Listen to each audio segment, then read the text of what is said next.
I didn't see it coming. Not in a million years. It started like any ordinary afternoon. I was lounging on the couch, scrolling through my phone, headphones in, completely oblivious to the storm brewing behind me. My stepbrother, Jason, was nowhere in sight, or so I thought. "You've got 5 minutes," he said suddenly, popping up behind me like a magician. I nearly jumped out of my skin. "Jason. What are you doing?" I yelled, fumbling to take off my headphones. He grinned, that devilish smirk I should have recognized from the countless pranks in the past. "Relax," he said. "Just a little fun. You'll love it." I froze. Love it? Jason, I swear. Too late. In one swift motion, he had pulled out a package from behind the couch. A small, neatly wrapped box with my name on it. Before I could protest, he shoved it into my hands. "Open it." Against my better judgment, curiosity won. I tore the wrapping, revealing a bright, pastel-colored skirt and a matching top. My heart skipped a beat. My eyes widened. No way," I stammered, holding it up. "Jason, this is insane." He laughed, loud and unapologetic. "Exactly. You're wearing this. Right now. No excuses." I dropped the outfit back on the couch. "I am not putting this on." My voice was firm, but I could feel my cheeks heating. There was a flicker of something else too, uneasy curiosity that I hated myself for noticing. Jason's grin widened. "Oh, come on. Don't be boring. Just one photo for Instagram. That's all." I stared at him. My stepbrother, the mastermind of chaos, was standing there with that smug, unmovable grin. I knew arguing would get me nowhere. "You better not," I began, but he cut me off. 5 seconds, he said. "Then it's too late." My pulse spiked. I looked down at the outfit again. Silk skirt, fitted top, soft colors, humiliating, yes, but there was something about it.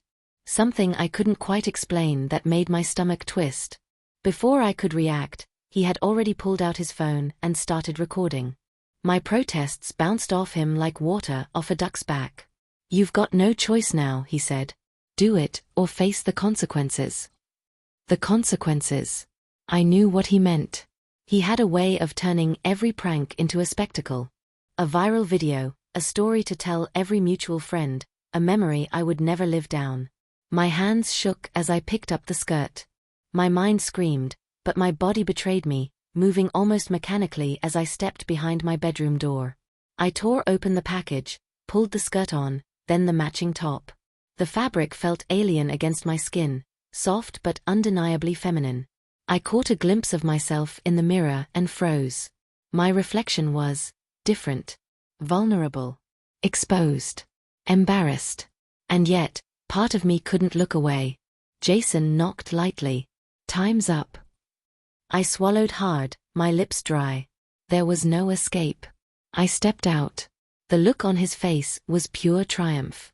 "Perfect," he exclaimed, snapping a quick photo. "You look amazing." "Amazing? I look ridiculous." I protested, tugging at the skirt, trying to cover myself. My voice sounded higher than usual, faltering under the weight of the prank. Jason laughed again, the sound echoing around the house. "Trust me, this is going to be legendary. Just wait until we show the others." I felt a surge of panic. My stepbrother had the power to expose me to the world, and I had zero control over it. But alongside the panic, a strange, undeniable thrill surged through me. My heart raced not just from embarrassment, but from something else, a curiosity I couldn't name. The rest of the day became a blur of whispers, laughter, and subtle taunts as Jason orchestrated mini-pranks. Every time I tried to relax, he would find another way to remind me of the skirt. A phone photo left on my bed. A message to my friends teasing me. The skirt became not just clothing, but a symbol of exposure, control, and something else. By the evening, I was exhausted, my mind buzzing, cheeks sore from blushing, body tense from constant awareness. Yet, when I looked at the outfit in my closet, neatly folded, I realized something terrifying. I was drawn to it. Not the prank, not Jason's manipulation, but the way I felt when I wore it, the strange mix of embarrassment, curiosity, and excitement. And that's when I knew, this prank wasn't over. Not by a long shot. The next morning, reality hit harder than I expected. I had survived the initial prank, barely, but Jason wasn't done. Not by a long shot. He had already sent out a preview photo of me in the skirt to our group chat with a caption that made my stomach churn. "Guess who's my little cheer queen today?" Smirking face lipstick #skirt life. Within minutes, my phone exploded. Messages, memes, teasing emojis, video clips. Everyone was laughing at me. Friends, classmates, even a few people I barely knew. The humiliation was immediate, unavoidable. I tried to hide, but the skirt was impossible to ignore. Its bright colors, the playful sway as I walked, drew eyes like a magnet. I could feel the stares before I even entered the school. Whispers followed me through the hallways, some curious, some cruel. "Did you see him?" One student whispered to another. "He's actually wearing that skirt." Another snickered, loud enough for me to hear. "That's Jason's handiwork, right?" I clenched my fists, trying to walk as normally as possible, but every step felt amplified. Every glance burned. My heart raced, my cheeks were hot, and my voice, higher, tremulous, made even casual words feel impossible. Classes weren't safe either. Sitting at my desk, I could feel the eyes of everyone around me. The teacher didn't notice, thankfully, but the whispers never stopped. Each glance at my skirt, each smirk or chuckle, made me want to disappear. Even during lunch, I couldn't escape. Jason's friends had posted another photo of me, this time in a series of silly poses he had secretly recorded the previous night. Laughter erupted across the cafeteria as I walked in. I wanted to grab my phone, delete the posts, confront him, but Jason was already there, smirking, his eyes gleaming with mischief. "You're doing great," he whispered, loud enough for some nearby friends to hear. "Own it. It's a week, after all. You might as well get used to it." I froze. A week? The realization hit me like a ton of bricks. I had to survive 7 days like this. Every day, every interaction, every movement. Under scrutiny, under the watchful eyes of friends, strangers, and my relentless stepbrother. I rushed to the bathroom, locking myself in a stall, trying to steady my breathing. My hands shook as I gripped the edges of the sink. I stared at my reflection in the small mirror above the counter, and for the first time, really looked at myself in the skirt. The fabric clung to my hips, the colors playful and impossible to ignore. I felt exposed, embarrassed, and strangely aware of the way my body moved in it. The skirt had power, unwanted, overwhelming, undeniable power. I hated it. And yet, a strange thrill ran through me. By the afternoon, the challenge escalated. Jason had orchestrated a mini cheer routine for me in front of a few classmates during gym. He handed me a pair of tiny pom-poms with a grin. "Just follow my lead," he said. "Try not to fall." Every jump, every sway, every cheer felt like a test of nerves. My classmates' laughter and applause mixed with whispers and stifled giggles. I stumbled a few times, my face burning with humiliation. But by the end, I realized something. I could perform, even in the most uncomfortable, embarrassing situation. After school, I collapsed on my bed, exhausted but restless. My mind replayed every glance, every comment, every teasing remark. The prank had consumed me entirely. I hated Jason, yes, but also, there was a flicker of something else. Curiosity. Intrigue. Even a faint, shameful thrill at being so exposed, so visible, so noticeable. The following days were a blur of escalating embarrassment. Jason documented every moment, sending photos and videos to friends, commenting on how cute or adorable I looked in skirts. Each message made my stomach churn, each laugh at my expense made my face burn. Yet, amidst the chaos, I began noticing small victories. I could navigate hallways without tripping, maintain a semblance of composure during teasing, even make a few sarcastic remarks back without breaking entirely. The humiliation hadn't broken me. Somehow, it had sharpened me. By the 5th day, I caught glimpses of something I hadn't expected: confidence. Not the fake kind, not the forced look at me kind, but a subtle, simmering awareness that I could survive this, that I could navigate attention, ridicule, and scrutiny, and even twist it to my advantage. One afternoon, a group of younger students approached me during break. They giggled, then shyly asked for a picture with me in the skirt. Shocked, I hesitated. My instincts screamed embarrassment, but then I realized, this was power. Even in the most ridiculous situation, I could command attention, curiosity, and fascination. Jason, of course, witnessed the entire interaction from across the playground, smirking like the mastermind of chaos he was. "You're learning," he said quietly later that day. "By the end of the week, you might even enjoy it." I wanted to protest. I wanted to deny it. But deep down I couldn't. There was a thrill in this exposure I didn't fully understand. And for the first time since the prank began, I realized the skirt had changed more than just the way others saw me, it had changed the way I saw myself. The final day of the week loomed ahead, and I knew the ultimate test was coming. Public assembly. All eyes on me. No escape. No hiding. I wasn't ready. Not fully. But one thing was clear.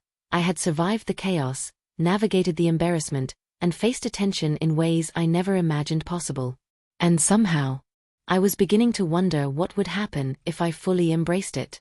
The house finally settled into quiet. Jason had gone out with friends, leaving me alone with my thoughts, and the remnants of his prank. I stood in front of my mirror, skirt clinging to my hips from the day's chaos, pom-poms tossed onto the bed.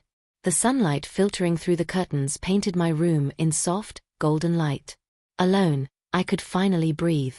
I hesitated, then reached for the small box Jason had left on my dresser, a secret stash of items meant to complete the look. Lip gloss, mascara, blush, tiny hair clips, and more. My fingers trembled slightly as I opened it. The first item I picked up was the lip gloss. Smooth pink, almost innocent in its shimmer. I applied it slowly, watching my reflection transform. My lips looked softer, fuller, more delicate. My cheeks warmed, not just from the color, but from the undeniable thrill of seeing myself this way. I moved on to blush, tracing the contours of my cheekbones. Each stroke felt deliberate, almost ritualistic. I had spent the week being exposed, teased, embarrassed, and yet here in solitude, I was creating a new version of myself.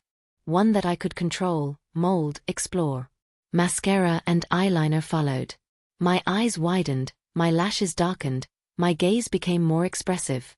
I tilted my head this way and that, experimenting with angles, light, and shadows. Each adjustment subtly changed the expression, the energy, the person staring back at me. Then came my hair. I hesitated at first, unsure how far I wanted to go. But curiosity won. I brushed strands into soft waves, pinned sections with tiny clips, experimented with styles I had only seen others do effortlessly. Each adjustment made me feel different. Vulnerable, yes, but powerful in a way I hadn't anticipated. I tried on different combinations from the outfits Jason had left me, skirts of varying lengths, tops of different cuts. Every ensemble altered the way I moved, the way I carried myself. Each small victory, a posture held, a smile perfected, a confident step, felt electric. Pom-poms sat in the corner, silent witnesses. I picked them up, lifting and twirling them experimentally. The motions I had stumbled through in front of classmates now felt fluid, deliberate. Each jump, each spin, each cheer became a private ritual, a meditation, a way to explore this identity I hadn't even known I was curious about. Hours passed without me noticing. I practiced routines, experimented with voice, tried soft, feminine tones, whispered phrases, tested inflections. My voice wavered at first, uncertain, but gradually it found its rhythm, expressing a version of me that had never been allowed to exist publicly. I laughed quietly at myself, startled by the sound. Not embarrassed, not nervous, but playful, mischievous, alive. The reflection staring back from the mirror seemed almost like a different person. And yet, it was me. There was a strange duality in it, shame and excitement, embarrassment and exhilaration, vulnerability and empowerment. Alone, I could explore the tension fully, discovering parts of myself I hadn't acknowledged before. By nightfall, I stood before the mirror, fully dressed, fully made up, pom-poms in hand, heart racing. I whispered softly, almost to myself. I think I like her. A shiver ran down my spine. Not from fear, but from anticipation. Because this exploration, this private transformation, was only the beginning. The prank had forced me into skirts, into exposure, into embarrassment. But in the quiet, in solitude, I had discovered something else entirely. A curiosity, a fascination, a thrill at exploring this version of myself. And I knew, deep down, that the real challenge wasn't surviving Jason's pranks. It was surviving myself, and discovering just how far I was willing to go. The day of reckoning arrived faster than I expected. Jason had planned the ultimate reveal. Not just a casual prank, not just a few classmates laughing at a photo, but a full-on public spectacle. He had somehow convinced our parents to let him help me with a school project, which translated to strutting me through the hallways in skirts, captured on video, live. Every step, every glance, every stumble would be broadcast, not just to the house, but to my social circle, my friends, everyone. I woke up with my heart pounding. The skirts lay neatly folded on my chair, the pom-poms glinting under the morning light. My reflection in the mirror stared back at me, a mix of anxiety and curiosity in my eyes. "Ready?" Jason asked, leaning in the doorway with that infuriating smirk. I swallowed hard. "Do I have a choice?" He laughed, the sound echoing through the house. "Not today. Come on, superstar. Let's show the world your transformation." Walking through the neighborhood felt like stepping onto a stage I hadn't auditioned for. Each neighbor, each passerby, seemed to notice instantly. Whispers, double takes, even outright laughter followed me. My face burned hotter than ever. Jason recorded every moment, encouraging commentary dripping with mischief. "Look at those moves. Perfect. You're amazing." I stumbled once. Twice. My skirt twirled awkwardly, my pom-poms bounced in uncontrolled arcs. Mortification surged through me. I wanted to vanish. To melt into the sidewalk and disappear. And then, a strange thing happened. Somewhere between embarrassment and survival, I felt a shift. My body found rhythm. My movements became deliberate. My voice, higher than usual, projected a cheer I had practiced in private countless times. Every step became controlled, every motion precise, every smile slightly more confident. People stopped laughing. They stared, not with ridicule, but with fascination. A few even cheered. I realized then, Jason's prank had forced me into exposure, yes, but I was controlling it now. Subtly. Quietly. Powerfully. We reached the school hallway, and a small crowd of friends and classmates had gathered. Phones were raised, cameras poised. Jason's grin widened. "Showtime," he whispered. I hesitated. My heart raced. Every fiber of my being screamed embarrassment. And yet, I stepped forward. I lifted the pom-poms. I moved through the familiar routine, arms swinging, spins executed, gestures precise. The whispers and stares surrounded me like an invisible wave, but I was no longer drowning in it. I was surfing it, riding it, harnessing it. A few classmates laughed at first. But then they paused, their laughter fading as they watched me move with confidence I hadn't known I possessed. Every motion was a rebellion against my own fear, against Jason's manipulation, against the embarrassment that had haunted me all week. By the end of the hallway performance, breath ragged, heart pounding, hair slightly tousled, I stood tall. The crowd erupted, not just with applause, but with admiration, curiosity, and awe. Jason clapped, his smirk softening into genuine pride. "See? I knew you had it in you." I didn't respond immediately. I was too busy catching my breath, too overwhelmed by the realization I had survived not just a prank, but a week-long test of exposure, embarrassment, and self-discovery. And in the process, I had discovered something terrifying and exhilarating. I glanced at my reflection in a glass panel across the hall. The girl in the skirt stared back. Not weak. Not humiliated. Not shy. Confident. Bold. Playful. Powerful. Jason leaned closer, whispering, "Looks like you've learned something this week, huh?" I nodded, finally finding my voice. "Yeah, I think I have." The prank had started as a joke, a challenge, a cruel trick. But it had become a journey. A confrontation with myself, with my fears, with my own limits. And standing there, skirt swaying, pom-poms in hand, I realized something profound. I had survived, yes, but I had also grown. And somehow, in the chaos, in the exposure, in the embarrassment, I had found empowerment.